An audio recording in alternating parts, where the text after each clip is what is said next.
Hi friends, welcome to hello Kiran Nandyal YouTube channel. ఈ వీడియోలో topic ఏంటంటే క్లైమేట్ చేంజ్. మానవ జీవనాన్ని చిన్నాభిన్నం చేస్తున్న వాతావరణం. నిరాశ్రయులు అవనున్న 450 కోట్ల మంది. సో ఇక కంటెంట్ లోకి వెళ్తే, వాతావరణ మార్పులు మానవ జీవనాన్ని చిన్నాభిన్నం చేస్తున్నాయి. కట్టుబట్టలతో ఆవాసాలు మొదలుకొని వలసలు వెళ్లాల్సిన స్థితికి నెట్టేస్తున్నాయి. భారతదేశంలో ప్రతి ముగ్గురులో ఒకరు గ్లోబల్ వార్మింగ్ దుష్ప్రభావాల బారిన పడుతున్నట్లు శాస్త్రవేత్తలు చెబుతున్నారు. అధిక ఉష్ణోగ్రతలు, అనావృష్టి, సముద్ర మట్టం పెరుగుదల, వరదలు, ఇతర కాలుష్యాల విపత్తుల కారణంగా ఉన్న ప్రాంతాలను వదులుకొని వలసదారులు వెతుక్కుంటున్నారు. 2019లో దాదాపు 50 లక్షల మంది దేశంలో వివిధ ప్రదేశాల్లో తలదాచుకుంటున్నట్లు global report on internet displacement నివేదిక పేర్కొంది. 2050 నాటికి 450 కోట్ల మంది నిరాశ్రులు అవుతున్నారు. 2050 నాటికి 450 కోట్ల మంది నిరాశులు అయ్యే అవకాశం ఉందని క్లైమేట్ యాక్షన్ నెట్వర్క్ దక్షిణాసియా నివేదిక తాజాగా ప్రకటించడం ఆందోళన కలిగిస్తోంది. 2021-22 నుంచి దేశంలో గ్లోబల్ వార్మింగ్ 11% పెరిగిందని అమెరికాలోని కొలరాడోకు చెందిన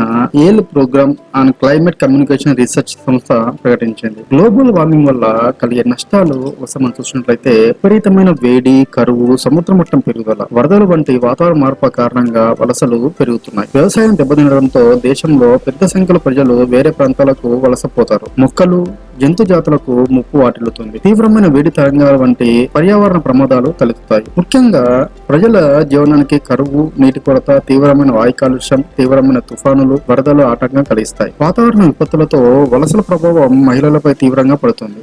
కుటుంబంలోని పురుషుడు వలస వెళ్ళినప్పుడు స్త్రీలు వ్యవసాయం, కుటుంబ సభ్యుల సంరక్షణ బాధ్యతలతో అనేక సవాళ్లను ఎదుర్కొంటున్నారు. కుటుంబాలతో సహా వలస వెళ్లిన వారు సొంత భూమితో సంబంధాన్ని కోల్పోతున్నారు. భారత్ సహా దక్షిణాసియాకు ప్రమాద గంటికలు. వాతావరణ ప్రేరిత వలసలు దక్షిణాసియాను కుదిపేస్తున్నాయి. ప్రజల కష్టాలను పెంచి వలసలకు దారితీస్తున్నాయని పరిశోధకులు చెబుతున్నారు. బంగ్లాదేశ్ లో నదులు కోతకు గురవుతున్నాయి. పాకిస్తాన్, భారతదేశంలో వరదలు పొట్టెత్తుతున్నాయి. నేపాల్ లో హిమానీ నదులు కలుగుతున్నాయి. ఫలితంగా భారత్, బంగ్లాదేశ్ లలో సముద్ర మట్టాలు పెరిగి తీవ్ర ప్రాంత ప్రజలు ఆవాసాలు కోల్పోవాల్సిన పరిస్థితి వస్తుంది. శ్రీలంకలోని వరి, టీ ఎస్టేట్లపై సాధారణం కంటే భారీ వర్షాలు, తుఫాన్లు విరుచుపడడంతో ప్రజల మనుగడకు ముప్పు వాటిల్లుతుంది. పెరుగుతున్న ఉష్ణోగ్రత. భారత్ లోని చాలా ప్రాంతాల్లో గరిష్ట ఉష్ణోగ్రత 50 డిగ్రీ సెల్సియస్ ను దాటుతోంది. మానవుల వల్ల కలిగే గ్లోబల్ వార్మింగ్ దశాబ్దానికి 0.26 డిగ్రీ సెల్సియస్ కు చేరుతుంది. గత దశాబ్దంలో ఉష్ణోగ్రత 1.14 డిగ్రీల నుంచి 1.19 డిగ్రీ సెల్సియస్ పెరిగింది. గత 7 ఏళ్లలో భారత్ తలసరి బొగ్గు ఉద్గారాలు 29% పెరిగాయి. వాతావరణంలో వస్తున్న ఈ మార్పులు ప్రజల జీవన విధానాన్ని తీవ్రంగా దెబ్బతీస్తున్నాయని పరిశోధకులు చెబుతున్నారు. ఈ వీడియోపై మీ అభిప్రాయం కామెంట్ రూపంలో తెలియజేయండి. Thank you.